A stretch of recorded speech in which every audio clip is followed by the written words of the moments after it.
स्वामी कील देवाचार्य जी महाराज, अग्र देवाचार्य, दोनों सिद्ध पुरुष हरिद्वार महाकुंभ पर्व था, हरिद्वार कुंभ का स्नान करके योग बल से आ रहे थे।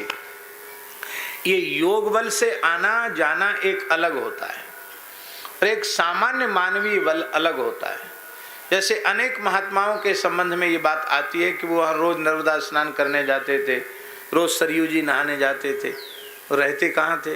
वे 500 किलोमीटर दूर, 800 किलोमीटर दूर। गए, बड़े झूठ बोलते हैं। 800 किलोमीटर रोज कोई नहाने जाएगा? 50 कोस रोज कोई? श्री गीत गोविंद काव्य के लेखक श्री जयदेव महाप्रभु रोज गंगा जी नहाते थे 2 बार। कितनी बार? 2 बार। कितनी दूर थी गंगा जी? 80 कोस। कितनी दूर थी? 80 कोस माने कितना किलोमीटर हुआ? 240। 240 किलोमीटर दूर थी गंगा जी, और 240 किलोमीटर जाना और 240 किलोमीटर लौट के आना, फिर शाम को 240 किलोमीटर जाना, फिर 240 किलोमीटर आना। कितने हो गए? पूरे दिन में कितना हो गया? 240 240 240 240 हैं? 960 किलोमीटर पूरे दिन भर में।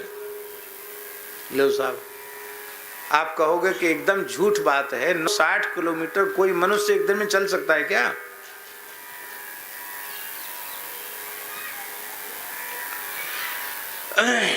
और ये आने जाने की क्रिया कितनी देर में होती थी?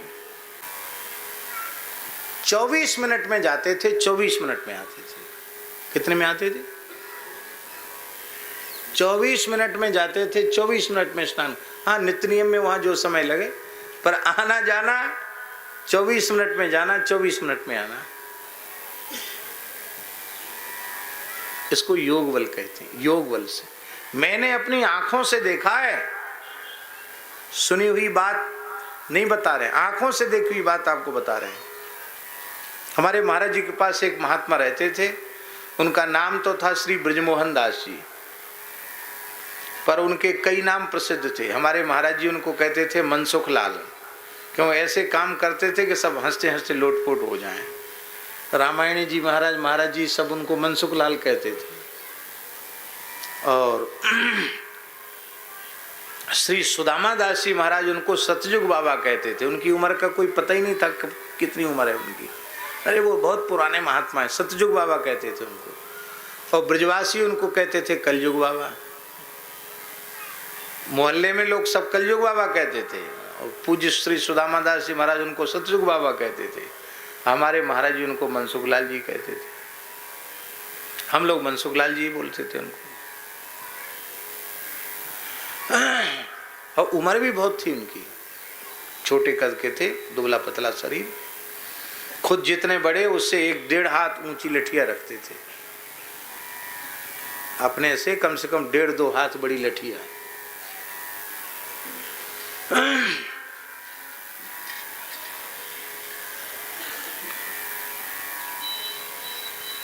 थोड़े अस्वस्थ हुए तो उनको ले गए रामकृष्ण मिशन हॉस्पिटल। पर्चा बनेगा, बाबा जी की खांसी नहीं जा रही है। एक रामकृष्ण मिशन के मुख्य स्वामी जी थे, शक्ति स्वामी जी, बंगाली थे। ए बाबा, तेरा उम्र क्या है? लिख, बता उम्र क्या है। बोले, ने मानो जब हम वृंदावन आए थे, ने मानो तब बिरला मंदिर की नींव खुद रही थी, ने मानो, ऐसे बोलते थे। और बिरला मंदिर की नींव खुद रही थी, कोई संसम्मत, हमें क्या पता बिरला मंदिर की नींव कब खुद रही थी। अब बिरला मंदिर की नींव तब खुद रही थी जब अंग्रेजी जमाना था, बहुत पुरानी बात है, शायद 100 वर्ष तो बिरला मंदिर को हो गए होंगे। नहीं मानो तब वहाँ की नींव खुद रही थी। कितनी उम्र थी? बोले, नहीं मानो हम तो कहाँ से आए थे, नहीं मानो इतने दिन के होंगे। ऐसे उनको कुछ ध्यान भी नहीं था। तो बोले, कितना लिख दें? 90 लिख दें कि 100 लिख दें? बोले, तुम्हारी जितनी इच्छा उतनी लिख दो, हमें क्या पता कितनी उम्र है। तुम्हारी जो इच्छा हो उतनी उम्र लिख दो पर्चा में। ऐसे महात्मा थे, विलक्षण संत थे। वो भी एक दिन में कई बार मेरे सामने की बात है, एक दिन में सवेरे महाराज जी को कहा उन्होंने कि हम जा रहे हैं परिक्रमा देने, और पैदल वहां से निकले मथुरा, जन्मभूमि होते हुए गए द्वारकाधीश, विश्राम घाट पे आचमन लिया, द्वारकाधीश का दर्शन किया, पैदल पैदल आए भूतेश्वर, भूतेश्वर दर्शन किया, फिर पैदल चले गए गिरिराज जी रोडी रोड, और गिरिराज जी की परिक्रमा दी, पैदल चले गए नंदगाम, नंदगाम की परिक्रमा दी, पैदल चले गए बरसाना, बरसाना की परिक्रमा दी, और फिर वहां से आगे फिर कोसी आ गए, और कोसी वाले रोड को पकड़ के फिर छठी करा होके फिर वृंदावन। एक दिन में सवेरे गए, शाम को आगे। लोग झूठ मानते थे तो कहते थे वहां अमुक व्यक्ति से मिले, उनसे पूछ लो, वहां हमने चाय पी, उससे पूछ लो, वहां हमने प्रसाद पाया, उनसे पूछ लो। और पता करने पर पता लगता कि हाँ हाँ बाबा आए थे, कल जो बाबा आए थे, यहाँ मंगला में थे, यहाँ श्रृंगार में थे, यहाँ राजभोग आरती में थे।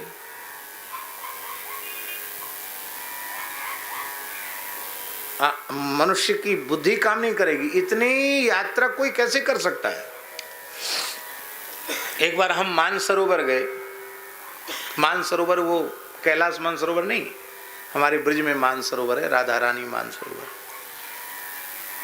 एक ब्राह्मण देवता थे श्री बालक राम जी द्विवेदी, कान्यकुब्ज थे, पहले अधिकारी थे, बड़े रिटायर्ड हो गए थे, बहुत अच्छे भजन आनंदी थे, गायत्री का बहुत जप करते थे। तो उनका वृद्ध थे तो पैर में भी एक तकलीफ थी उनके।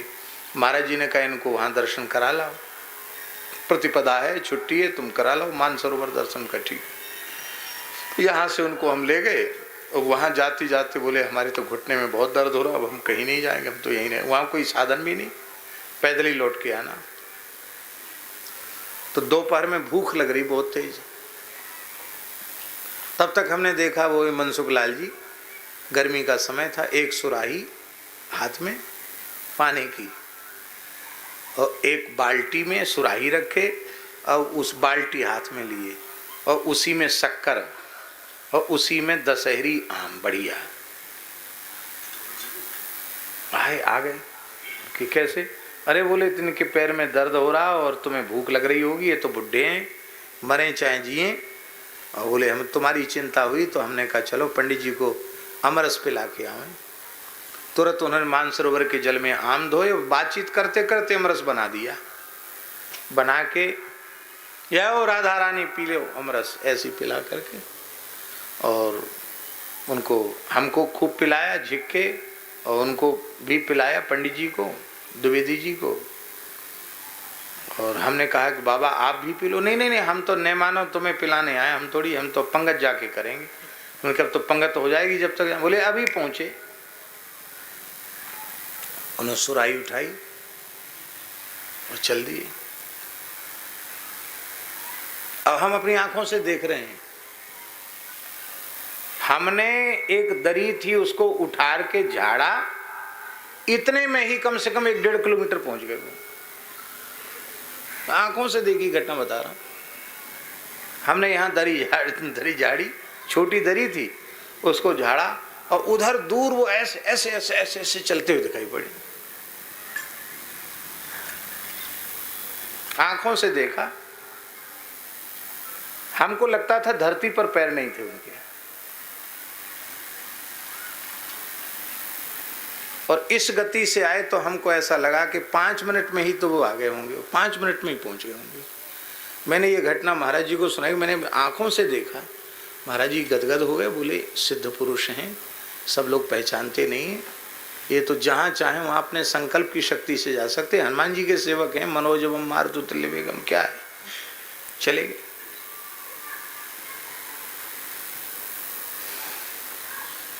योग बल होता है, योग बल से कहीं जाया जा सकता है, संकल्प में बल होता है। और श्री अग्रदेवाचार्य जी महाराज और उनके बड़े गुरु भाई श्री कील देवाचार्य जी महाराज दोनों ही योग बल से वहां से जा रहे थे।